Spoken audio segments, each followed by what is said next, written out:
būtent čia yra Japonijos užupio dalis ir ten rašoma japoniškai Nakazakicho. Tai yra Japonijos užupis dabar. O būtent ten yra kavinė ir pradėjo veikti 2001 arba 2002 metais. Ir būtent šitos kavinės šeimininkas yra kaip pionierius.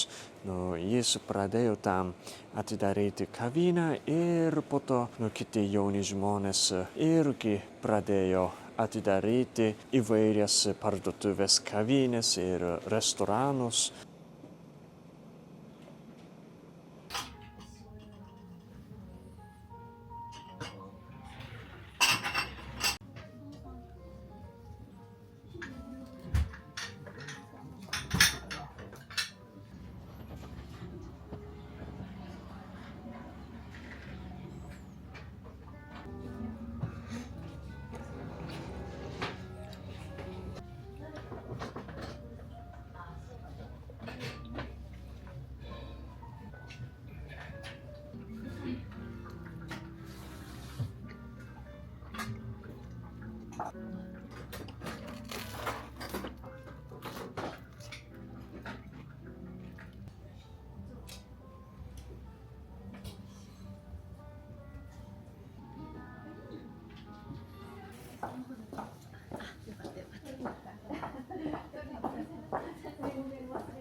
Dabar jau daug kavinių yra uždaryta, bet tam šita kavinė buvo atidaryta ir tam paėmiau kavą.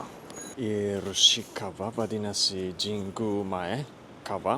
Aš nežinau, iš kur yra šitas pavadinimas Jingu Mae. Tai reiškia prieš šventyklą. O būtent tai labai gražus puodukas. Ir tai būtent tai labai skanu, labai.